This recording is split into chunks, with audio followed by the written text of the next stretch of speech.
ஆண்டவராகிய இயேசு கிறிஸ்துவின் நாமத்தில் உங்கள் யாவருக்கும் என் அன்பின் வாழ்த்துக்கள். இந்த நாளின் தியானத்தின் தலைப்பு மிஸ்டர் ஜோசப் ஜேக்கப், அதாவது யாக்கோபின் மகனான யோசேப்பு.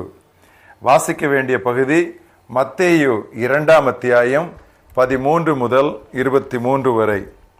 அவர்கள் போன பின்பு கர்த்தருடைய தூதன் சொப்பனத்திலே யோசேப்புக்கு காணப்பட்டு, ஏரோது பிள்ளையை கொலை செய்ய தேடுவான், ஆதலால் நீ எழுந்து பிள்ளையையும் அதன் தாயையும் கூட்டிக் கொண்டு எகிப்துக்கு ஓடிப்போய் நான் உனக்கு சொல்லும் வரைக்கும் அங்கே இரு என்றான்.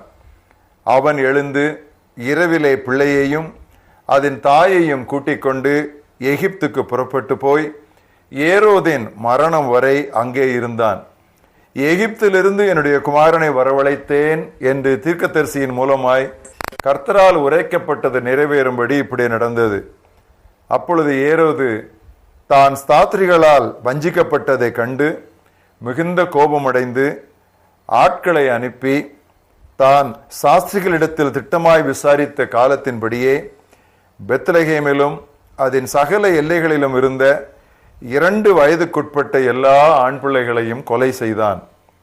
புலம்பலும் அழுகையும் மிகுந்த துக்கம் கொண்டாடலுமாகிய கூக்குரல் ராமாவிலே கேட்கப்பட்டது. ராகேல் தன் பிள்ளைகளுக்காக அழுது அவைகள் இல்லாதபடியால் ஆறுதலடையாது இருக்கிறாள் என்று எரேமியா தீர்க்கதரிசியினால் உரைக்கப்பட்டது அப்பொழுது நிறைவேறிற்று. ஏரோது இறந்த பின்பு கர்த்தருடைய தூதன் எகிப்திலே யோசேப்புக்கு சொப்பனத்தில் காணப்பட்டு, நீ எழுந்து பிள்ளையையும் அதன் தாயையும் கூட்டிக் கொண்டு இஸ்ரவேல் தேசத்துக்கு போ, பிள்ளையின் பிராணனை வாங்க தேடினவர்கள் இறந்து போனார்கள் என்றான். அவன் எழுந்து பிள்ளையையும் அதன் தாயையும் கூட்டிக் கொண்டு இஸ்ரவேல் தேசத்துக்கு வந்தான். ஆகிலும் அர்கலாயு தன் தகப்பனாகிய ஏரோதின் பட்டத்துக்கு வந்து யூதாவில் அரசாள போகிறான் என்று கேள்விப்பட்டு அங்கே போக பயந்தான்.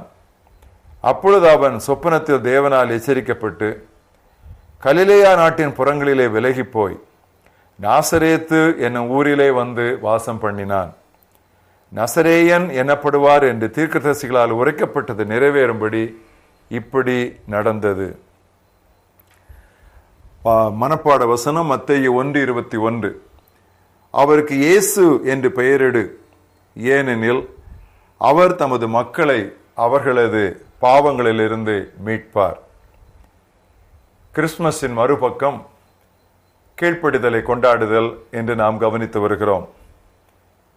கிறிஸ்துமஸ் கதாபாத்திரங்களிலே நல்ல கதாபாத்திரங்கள் ஒவ்வொருவரும் ஏதோ ஒரு வகையிலே கீழ்ப்படிதலுக்கு முன்மாதிரியாய் திகழ்கிறார்கள் என்று நான் குறிப்பிட்டேன். 2 நாட்களுக்கு முன்பதாக சகரியா தம்பதியரை கீழ்ப்படிதலுக்கு மாதிரியாக நாம் நிறுத்தினோம். நேற்று நாசரேத்து நங்கையாகிய மரியாளுடைய கீழ்ப்படிதலை தியானித்தோம். இன்று அதே கீழ்ப்படிந்த ஒரு வரிசையில் யோசேப்பை குறித்து நாம் தியானிப்போம். பாலஸ்தீனத்தில் மன நியமனம் என்பது சட்டத்தின்படி முறிக்க முடியாதது. ஆனால் மணநாள் வரை பாலுறவு கூடாது. மரியாளை பகிரங்கமாய் அவமானப்படுத்துவதற்கு பதிலாக ரகசியமாய் சட்ட ஏற்பாடு ஒன்றின் மூலம் நிச்சயத்தை எப்படியாவது முறித்துவிட யோசேப்பு எண்ணியது அவனது நற்குணம். ஆண்டவருக்கு கீழ்ப்படிந்து மரியாளை தனக்கு மனைவியாக ஏற்றுக்கொண்டது அவனது சற்குணம்.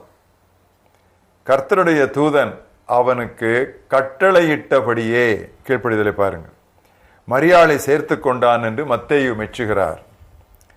நன்னடத்தையற்ற ஒருவனுக்கு தனது மணப்பெண் ஏற்கனவே கருவுற்றிருப்பது தெரிந்தால் அவனுக்கு அது ஒருவேளை ஆச்சரியமா இருந்தாலும் அதிர்ச்சியா இல்லாதிருக்கும். ஆனால் நீதிமானாய் சமுதாயத்தில் நன்மதிப்பு பெற்றிருந்த யோசேப்புக்கு என்னதான் விளக்கம் கொடுத்தாலும் மக்களுக்கு முகம் கொடுப்பது அவ்வளவு எளிதல்ல. ஆனால் மரியாளின் கற்பம் தூயாவியானவரால் ஆனது என்று தூதன் உரைத்ததும் யோசேப்பு ஒரு வார்த்தையும் சொல்லவில்லை. எவ்வித நாடக பாணியுமின்றி ஏதோ கனவில் வந்த கடவுளின் சொற்கிற்கே அவன் அவ்வளவாய் கீழ்ப்படிந்தான். நடத்துதல் எவ்வளியாய் வந்தாலும் பிரியமானவர்களே, ஆண்டவர் நம்மோடு பேசி இருக்கிறார் என்ற உள்ளுணர்வு நமக்கு இருக்குமானால் இன்னும் கூடுதல் நிச்சயம் தேடுகிறோம் என்ற போர்வையில் கீழ்ப்படிதலை காலம் தாழ்த்தக்கூடாது. யோசேப்பின் வாழ்க்கையில் கீழ்ப்படிதலை குறித்த இன்னொரு குறிப்பு, வசதிப்படி அல்ல, மனசாட்சியின்படி அரசின் சட்டங்களுக்கு கீழ்ப்படிய வேண்டும் என்று யோசேப்பு நமக்கு போதிக்கின்றான். நாசரேத்திலிருந்து 90 மைல் தொலைவில் பெத்லகேம் இருந்தது. அதற்கு குறைந்தது 3 நாள் பயணம் பிடிக்கும். அகஸ்து அரசனின் ஆணைக்கு கீழ்ப்படிந்து தங்கள் பெயர்களை பதிவு செய்ய பிரசவகாலம் நெருங்கியிருந்த மரியாளை கூட்டிக் கொண்டு யோசேப்பு சிரமமானதொரு பயணத்தை மேற்கொண்டான். அரசுக்கு கீழ்ப்படிவது ஆண்டவருக்கு கீழ்ப்படிவதாம் என்று யோசேப்பு அறிந்திருந்தான். ரோமர் 13ஆம் அத்தியாயத்திலே ஒரு சில வசனங்களை வாசிக்கிறேன். எந்த மனுஷனும் மேலான அதிகாரம் உள்ளவர்களுக்கு கீழ்ப்படிய கடவன், ஏனென்றால் தேவனாலே அன்றி ஒரு அதிகாரமும் இல்லை. உண்டாயிருக்கிற அதிகாரங்கள் தேவனாலே நியமிக்கப்பட்டிருக்கின்றன. ஆதலால் அதிகாரத்திற்கு எதிர்த்து நிற்கிறவன் தேவனுடைய நியமத்திற்கு எதிர்த்து நிற்கிறான். அப்படி எதிர்த்து நிற்கிறவர்கள் தங்களுக்கு தாங்களே ஆக்கினையை வருவித்துக் கொள்ளுகிறார்கள். மேலும் அதிகாரிகள் நற்கிரியைகளுக்கு அல்ல, துர்க்கிரியைகளுக்கே பயங்கரமாயிருக்கிறார்கள். ஆகையால் நீ அதிகாரத்துக்கு பயப்படாதிருக்க வேண்டுமானால் நன்மை செய், அதனால் உனக்கு புகழ்ச்சி உண்டாகும். நீங்கள் கோபாக்கனை நிமித்தம் மட்டுமல்ல, மனசாட்சிய நிமித்தமும் கீழ்ப்படிய வேண்டும். மூன்றாவதாக யோசேப்பின் கீழ்ப்படிதலை குறித்து நாம் படிக்கிற பாடம், குழந்தை இயேசுவை எதிரிகளிடமிருந்து பாதுகாக்க கடவுள் 3 முறை கனவில் யோசேப்போடு பேசினார். பெத்லகேமில் இருந்து அவன் எகிப்துக்கு ஓடினான். இஸ்ரவேல் நாட்டிற்கு திரும்பிய போது கலிலேயா பகுதிகளுக்கு திரும்ப வேண்டியதாயிற்று. பால் கொடுக்கும் தாயோடும் பச்சிளம் குழந்தையோடும் இப்படி அங்குமிங்கும் அலைவது எளிதா? உலகில் தமது மகனை அற்புதமாய் பிறப்பித்த இறைவன் அவரை அற்புதமாய் பாதுகாக்கவும் முடியாதா? எதிரிகள் காணாதவாறு ஓடிப்போ என்று வெறுமனே சொல்லிக் கொண்டிருக்கும் தூதர்கள் என்னையும் என் குடும்பத்தையும் சுற்றி பாளையம் முறங்கி எங்களை ஏரோதுகளிடமிருந்து காக்கக்கூடாதா? இந்த குழந்தை உண்மையாகவே இறைமகன் தானா? இவர்தான் இரட்சகரா? இவ்வித கேள்விகள் யோசேப்புக்கு வராமலா இருந்திருக்கும். ஆனால் கடவுளுக்கு கீழ்ப்படிவதையே வாடிக்கையாக கொண்ட யோசேப்பு தனது மனதின் இயல்பான தர்க்கங்களுக்கு இடம் கொடாமல் விசுவாசத்தினாலேயே நடை போட்டான். யோசேப்பு வாழ்க! Hail Joseph! அவருக்கு இயேசு என்று பெயரிடு. ஏனெனில் அவர் தமது மக்களை அவர்களது பாவங்களிலிருந்து மீட்பார்.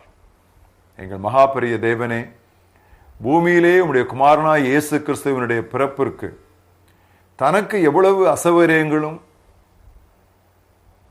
தனக்கு விரோதமான அவதூறுகளும் எழும்பக்கூடும் என்று தெரிந்திருந்தும் உம்முடைய பரம திட்டத்தோடு இணைந்து உம்முடைய வார்த்தைகளுக்கு கேள்வி கேட்காமல் கீழ்ப்படிந்த யோசேப்புக்காக நாங்கள் உமக்கு நன்றி சொல்கிறோம்.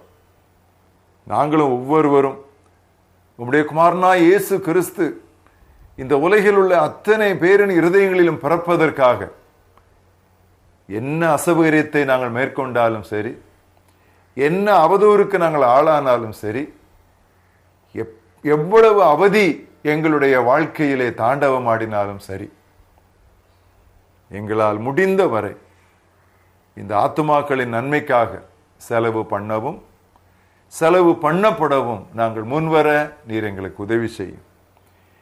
யோசேப்பின் கீழ்ப்படிதல் அல்லவோ கீழ்ப்படிதல், வசதியானதற்காக மட்டுமல்ல, பிரச்சனையான சூழ்நிலைகளிலும் அவன் உமக்கு ஆம் என்று சொன்னானே, அந்த ஒத்துழைப்பு உம்முடைய திட்டத்திற்கு எவ்வளவு பயனுள்ளதாய் அமைந்தது.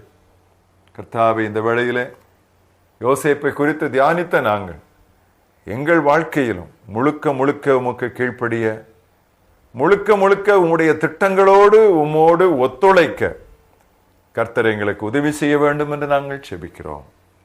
இயேசு கிறிஸ்துவின் நாமத்தில் பிதாவே, ஆமென்.